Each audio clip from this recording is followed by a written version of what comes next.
Before we begin, let me take you to a courtroom where power once felt invincible and a silence louder than any protest cracked it wide open. This is the story of Brent Halcomb, a cop who thought the badge made him untouchable.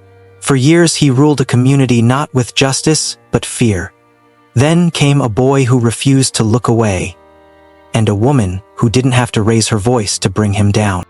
If you believe truth doesn't need to shout to be heard, stay with me, because what happens next isn't about anger, it's about consequences. And sometimes, the quietest person in the room is the one carrying the hammer. A locker room light buzzed softly overhead, casting a pale gleam on the rows of steel doors. Brent Halcomb stood still, eyes fixed on his own reflection. He adjusted his collar, then pressed his badge into place with ritualistic precision, slow, deliberate, reverent. In the mirror, he saw more than a man in uniform. He saw control, fear, power. "They won't fear the law," he murmured to himself. "They fear me." The words didn't echo, but they lingered in the silence like a warning. Hours later, under a sweltering Georgia sun, Brent's patrol car crawled down the cracked streets of Maplewood District. A group of black teens stood outside a corner store, laughing, talking, doing nothing wrong. Brent's knuckles tightened around the steering wheel. Without reason, he flipped on the lights and stepped out.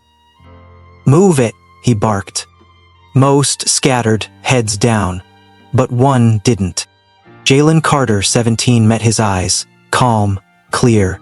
"Did I do something wrong, sir?" It was a question, a basic one, but it struck Brent like an insult.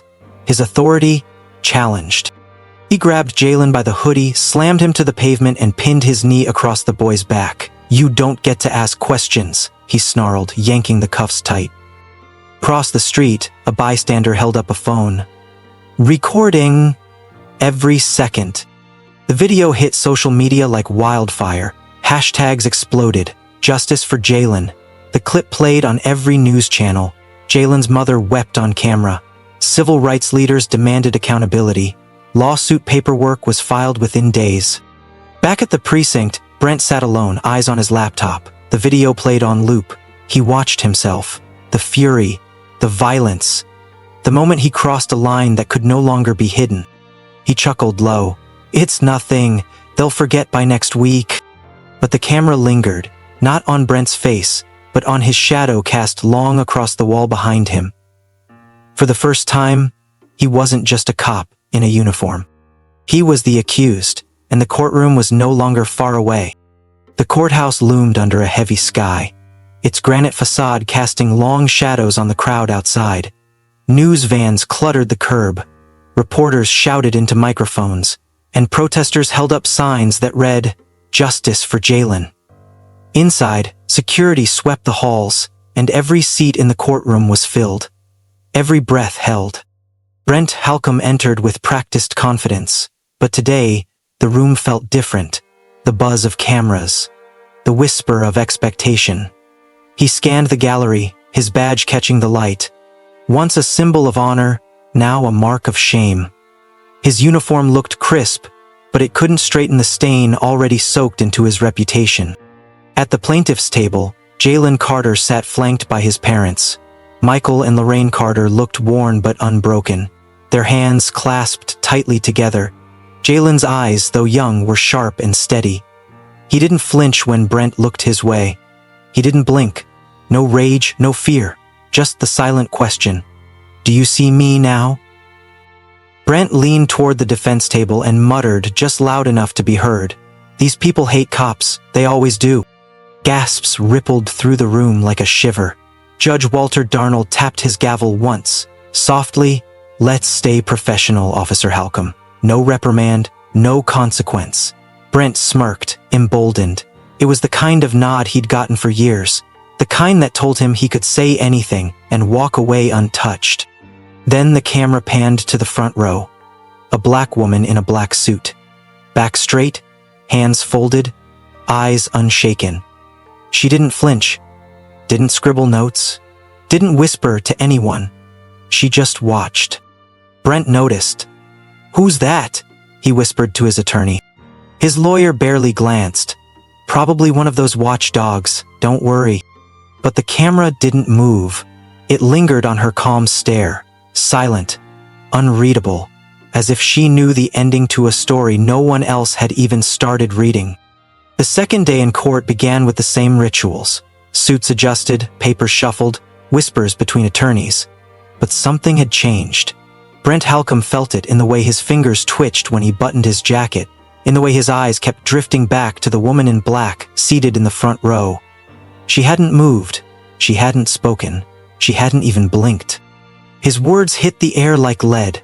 "That boy challenged my authority," he barked.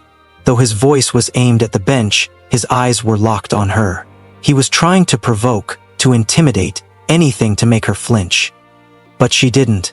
She just stared back, her expression unreadable, her silence heavy enough to unnerve a man who thought fear was his greatest weapon. Brent's jaw tightened. His patience snapped. He pointed at her, loud enough to silence the room. "You got something to say, lady?" The woman stood slowly, not with aggression, but with precision, like a chess master finally moving her queen. Her voice, calm and crisp, cut through the courtroom like a scalpel. "Officer Brent Halcomb, I suggest you focus on the trial." A gasp rippled. Even the stenographer paused. Judge Walter Darnell adjusted his glasses, then nodded toward her as though acknowledging a thunderclap. "That's Dr. Naomi Ellison, Inspector General, U.S. Department of Justice." The room froze. Brent's face drained of color. He stood still, his lips parted, but no sound came. This wasn't a watchdog. This wasn't press. This was oversight incarnate. Justice with credentials. The kind of woman who didn't just ruin reputations, she buried them. Naomi didn't gloat. She didn't even smile. She sat down with the same quiet control, her eyes never leaving Brent's. They weren't filled with hatred. They were measuring him. Cameras zoomed. Whispers grew louder. Brent wiped the sweat from his brow, suddenly aware that he was no longer the predator in the room, but the prey. And Naomi? She didn't need to say another word. Her silence had already shifted the balance of power. Morning light poured through the courtroom windows, but the air was colder than yesterday, charged with the kind of tension that warned something irreversible was about to happen. When Naomi Ellison rose from her seat, she didn't need to clear her throat or raise her voice. The room fell quiet on its own. "We've been monitoring Officer Halcomb for over a year," she began, placing a thick binder on the prosecutor's desk. The sound echoed. Then came another, and another. Case files, civilian footage, internal records. A paper mountain that told a story far darker than anyone had imagined. The courtroom stared in stunned silence as the documents were passed to the judge and displayed on the screen. 26 complaints, all dismissed, 4 new videos, each one showing force used without justification, and 1 sealed file, an internal memo exposing collusion within Brent's precinct, names redacted, but implications loud and clear. Brent sat frozen, his fingers gripping the defense table as if it could save him, his complexion drained to ash. Naomi remained still, but her presence filled the entire room. Then came the moment. The courtroom doors opened behind him. 2 agents from the Department of Justice entered, calm, composed, and carrying authority in every step. "Officer Brent Halcomb," one said, loud enough for every corner to hear, "by order of the DOJ, you are hereby suspended pending a federal investigation." Brent exploded. "This is a joke! I'm the law here!" he barked, standing abruptly, but it was too late. The metallic click of handcuffs snapped the room into reality. A symbol of power reduced to a man, shackled by his own legacy. A gasp escaped the back row. A woman sobbed. A young officer, someone who once rode patrol with Brent, quietly removed his badge, folding it into his hand with shaking fingers. Michael and Lorraine Carter held Jalen between them. They didn't cry. They didn't cheer. Their silence said it all. Justice had finally opened the door. Naomi didn't linger. She stood, adjusted her jacket, and walked out, past the press, past the crowds, past the history she had just rewritten. The camera followed her back, steady and silent, as the walls behind her began to tremble. Brent Halcomb sat on the edge of a cold metal cot, his head freshly shaved, the gray prison uniform hanging awkwardly on a frame that once strutted in polished blues. Gone was the badge. Gone was the swagger. All that remained was a man staring through a barred window, hunched, silent, and shrinking. The cell block buzzed with routine, clanging doors, guards calling roll, radios crackling with updates. But for Brent, every sound faded beneath the hum of the prison's old radio. His name played on the news. No longer paired with officer or decorated, but now woven between phrases like systemic abuse, racial profiling, and federal indictment. The walls felt closer each time his name echoed back. Inside the federal courtroom, Naomi Ellison took a seat in the far back row. She said nothing, didn't glance at the cameras. She didn't need to. One by one, the victims stepped forward. An elderly mother, voice trembling, spoke of her son. A young man tackled and never the same after. A former school teacher, calm but resolute, recounted the day Brent shoved a gun in his face for a broken taillight. Then, a retired cop, eyes heavy with guilt, confessed to signing off on reports he knew were lies.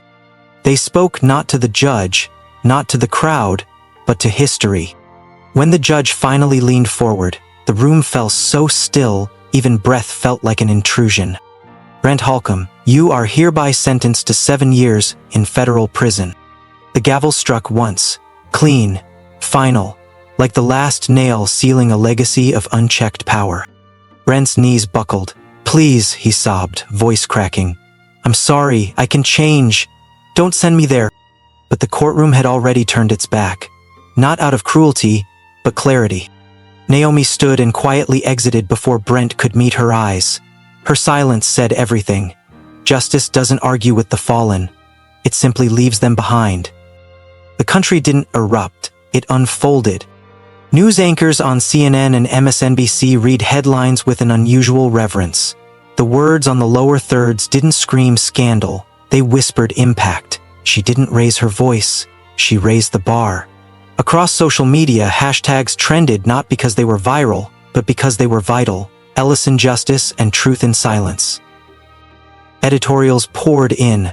Naomi Ellison wasn't praised for her title, but for her restraint, for how she never once needed to shout to be heard, for how she made silence a scalpel, precise, cutting, necessary. At Fulton Courthouse, the marble hallways echoed gently under the measured steps of Naomi's heels. She walked alone, no cameras flashing, no microphones in her face. But everyone noticed. A young officer stood to the side in full uniform. He straightened, offered a solemn salute. Naomi returned it with a nod, soft but absolute. Respect without words. Elsewhere, in a high school classroom across Atlanta, a teacher paused the courtroom footage. Students sat in silence, not out of confusion, but awe. Jalen Carter sat in the third row, hands folded. Jalen? The teacher asked gently, what did this teach you? He didn't hesitate. Silence, when chosen wisely, speaks louder than rage. The room didn't applaud. It didn't need to. The look in the teacher's eyes shimmered with tears held just behind a blink. Around the room, students sat still, not bored, not distracted, but grounded. Witnesses to the kind of justice rarely shown, and even more rarely felt. Outside the courthouse, Naomi stepped onto the crowded city sidewalk. No one approached her for autographs. No one asked for selfies. But every pair of eyes that passed her way carried a quiet recognition. She wasn't a celebrity. She was a compass. The sun dropped lower behind her, stretching her shadow across the pavement like a signature left not in ink, but in legacy. No music played, just the rhythm of quiet steps echoing down a street that, for once, had nothing to say. Because everything had already been said. Some systems fall in silence, not with noise, but with truth finally heard. And across America, elders felt their faith return, the young felt a new kind of strength rise, and the silenced finally felt heard. In a world where power often screams and justice is forced to whisper, there comes a moment when the roles reverse, and silence becomes the loudest force in the room. This wasn't just a courtroom drama. It was a reminder. Real strength doesn't always wear a badge, and truth doesn't need to shout to be heard. Sometimes, what reshapes the world isn't a grand speech or a fist on the table, but a quiet act of integrity, carried out at exactly the right moment. We hope this story stirred something in you. If it did, if it made you think, made you feel, or made you pause, let us know in the comments. We'd love to hear your thoughts. And if you're drawn to powerful stories that matter, that echo beyond the screen, don't forget to like, subscribe, and hit that bell so you never miss what comes next. Because justice, even when quiet, deserves to be heard.